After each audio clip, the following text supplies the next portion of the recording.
Assalamualaikum warahmatullahi wabarakatuh. Perkenalkan, nama saya Felisa Dwina.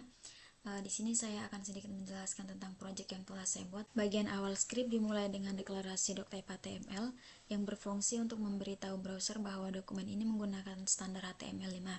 Hal ini penting agar browser menampilkan elemen-elemen sesuai aturan terbaru HTML, sehingga sesuai dengan berbagai perangkat dan tidak terjadi kesalahan rendering.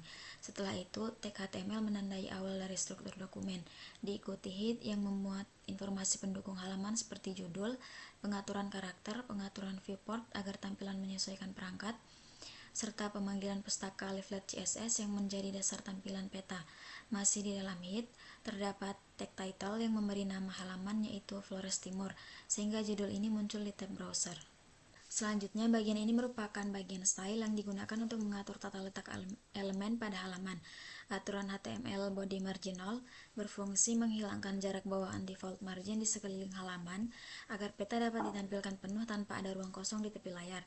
Kemudian aturan untuk elemen dengan ID map diberi width 100% agar peta memenuhi seluruh lebar layar, serta height 100 VH yang artinya peta mengikuti tinggi penuh viewport atau tinggi layar browser. Dengan pengaturan ini, peta akan tampil memenuhi halaman secara keseluruhan dan terlihat proporsional baik di perangkat desktop maupun mobile. Selanjutnya, bagian ini merupakan bagian inisialisasi peta yang berfungsi untuk membuat objek peta utama dengan memanfaatkan fungsi lmap.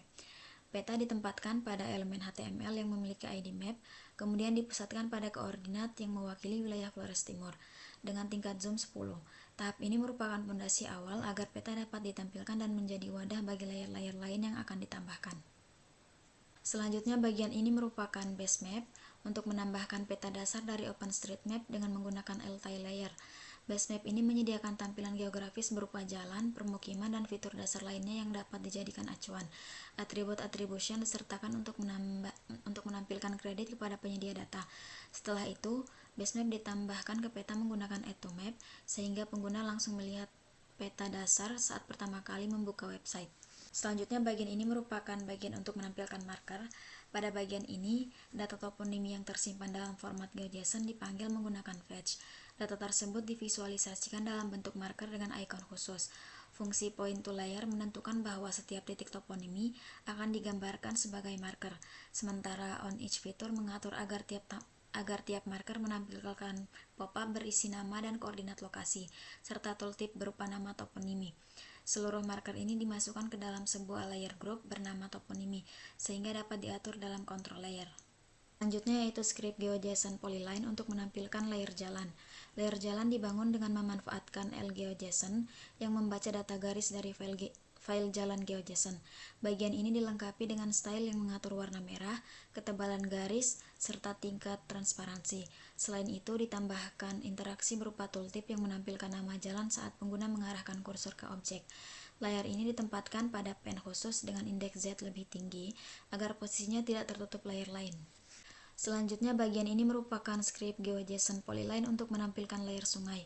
Sama seperti jalan, layer sungai juga menggunakan LGeoJSON untuk menampilkan data garis dari file sungai GeoJSON. Perbedaannya terletak pada gaya tampilan, yaitu berwarna biru dengan ketebalan lebih kecil agar membedakan sungai dari jaringan jalan. Tooltip juga digunakan untuk menampilkan nama unsur sungai. Dengan adanya layer ini, aliran sungai di wilayah Flores Timur dapat divisualisasikan dengan jelas di atas peta dasar. Selanjutnya, bagian ini merupakan script GeoJSON Polygon untuk menampilkan layar jumlah penduduk dan klasifikasi warna. Bagian ini menampilkan data poligon kecamatan dari file batas kecamatan GeoJSON. Setiap poligon diberi warna berdasarkan jumlah penduduk yang diklasifikasikan menjadi 3 kategori, yaitu kuning pucat untuk kurang dari sama dengan 15.000 jiwa, kemudian oranye untuk 15.000 sampai 30.000 jiwa, dan merah tua untuk lebih dari 30.000 jiwa. Pop-up berisi nama kecamatan dan jumlah penduduk ditampilkan saat diklik, sementara tooltip nama kecamatan muncul saat kursor diarahkan ke area poligon. Dengan pengaturan ini, pengguna dapat memahami sebaran penduduk secara visual melalui perbedaan warna.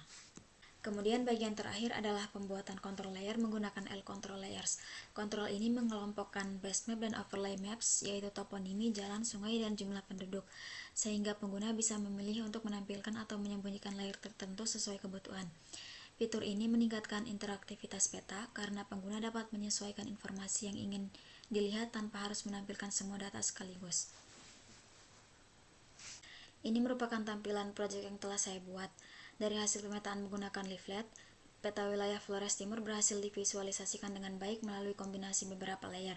Layer poligon menampilkan batas kecamatan dengan pewarnaan tematik berdasarkan jumlah penduduk, sehingga perbedaan kepadatan antar kecamatan dapat terlihat jelas, mulai dari kuning muda untuk jumlah penduduk rendah, hingga merah tua untuk jumlah penduduk tinggi. Selain itu, jaringan jalan divisualisasikan dengan garis merah, sedangkan aliran sungai digambarkan dengan garis biru, sehingga memudahkan perbedaan antar unsur geografis. Titik-titik toponimi ditandai dengan simbol marker khusus berbentuk rumah yang dilengkapi dengan pop-up dan tooltip, sehingga informasi nama lokasi serta koordinat dapat diakses secara interaktif.